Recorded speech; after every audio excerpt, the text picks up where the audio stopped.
প্ৰিয় দৰ্শক, এই ভিডিঅ'টিত মই আপোনালোকলৈ লৈ আনিছোঁ এটি নিয়োগৰ বতৰা। এই নিয়োগৰ বতৰাৰে জড়িত হয় নন্দনাথ শইকীয়া কলেজ, যি তিতাবৰত অৱস্থিত, যোৰহাট ডিষ্ট্ৰিক্ট। নাকৰ দ্বাৰা A+ প্ৰাপ্ত কলেজ হয় আৰু ডিব্ৰুগড় ইউনিভাৰ্চিটিৰ আণ্ডাৰত এফিলিয়েটেড আৰু প্ৰভিঞ্চিয়েলাইজ কলেজ। অফিচিয়েল ৱেবছাইট হৈছে nnsoikiacollege.org। অফিচিয়েল ইমেইল ID হৈছে nnscollege@gmail.com। বৰ্তমান প্ৰিন্সিপাল আৰু ছেক্ৰেটাৰী হয় ডক্টৰ শুভাংশু দত্ত। তেওঁৰ ইমেইল ID হৈছে subhangshu udrc@gmail.com। ফোন নম্বৰ দিয়া আছে 700-251-6410। বিভিন্ন বিষয়ৰ এছিষ্টেণ্ট প্ৰফেচৰ পদ খালী হৈছে, ইয়াৰ বিষয়ে মই আপোনালোকক জনাম।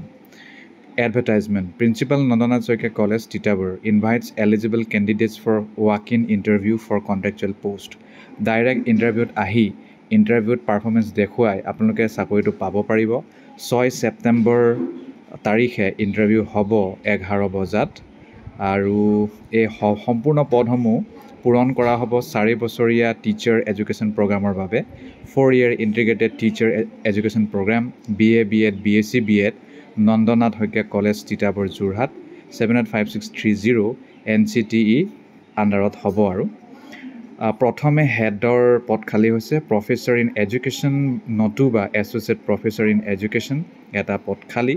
মাষ্টাৰ ডিগ্ৰী লাগিব, ইয়াৰ কাৰণে ছায়েন্সত নতুবা গণিত নতুবা ছ'চিয়েল ছায়েন্স নহ'লে ভাষা, লগত লাগিব MA, লগত লাগিব PhD ইন এডুকেশ্যন আৰু 10 বছৰ টিচিং এক্সপিৰিয়েঞ্চ যদি আপুনি প্ৰফেচৰ হয়, আৰু যদি এছ'চিয়েট হয় তেতিয়াহ'লে 8 বছৰ।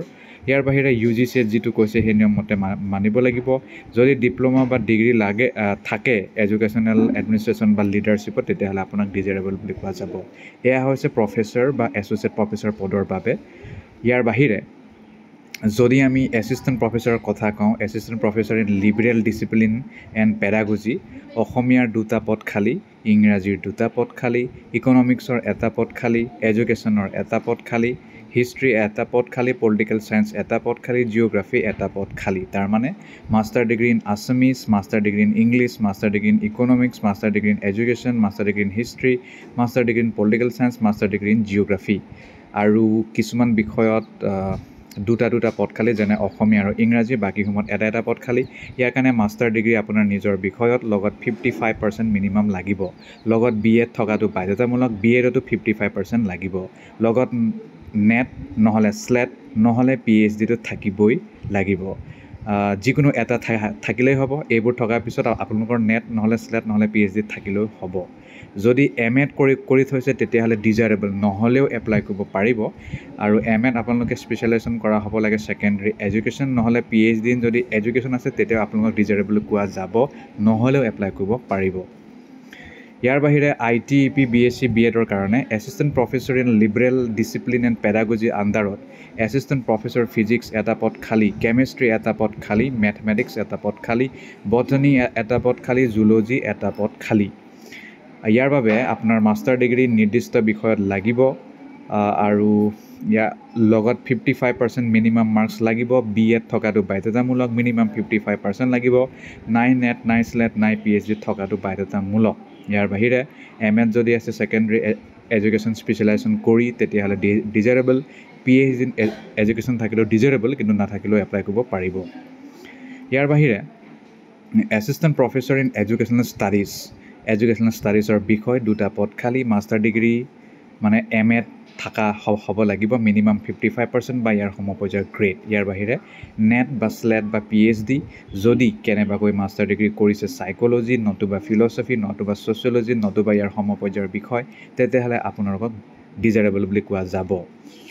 ইয়াৰ বাহিৰে নহ'লেও এপ্লাই কৰিব পাৰিব। নহ'লে next assistant professor in health and physical এডুকেশ্যনৰ আণ্ডাৰত 1টা পদ খালী, মাষ্টাৰ ডিগ্ৰী কৰা হ'ব লাগিব ফিজিকেল এডুকেশ্যন, চমুকৈ MPEড, মিনিমাম 55% বা ইয়াৰ সমপৰ্যায়ৰ গ্ৰেড।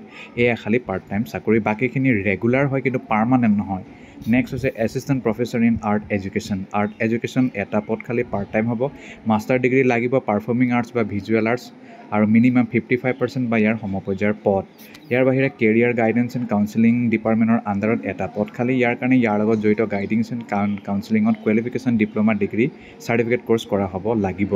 চেলেৰি নেগচিয়েবল হ'ব আপোনাৰ 15 পৰা 30,000 বা তাতকৈ বেছি বা কম। তাতকৈ কি হ'ব সেইটোতো আৰু আপোনালোকে যেতিয়া ইণ্টাৰভিউত কথা পাতিব তাৰপিছতে সেইটো ওলাব।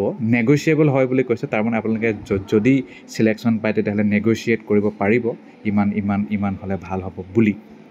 গতিকে আৰু বিশেষ কথা নাই, ডাইৰেক্ট 6 ছেপ্টেম্বৰ তাৰিখে ইণ্টাৰভিউ দিবলৈ আহক। 11 বজাত হ'ব।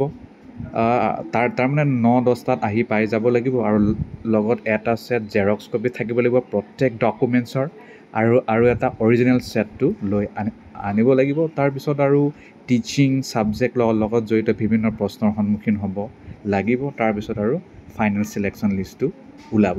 ধন্যবাদ।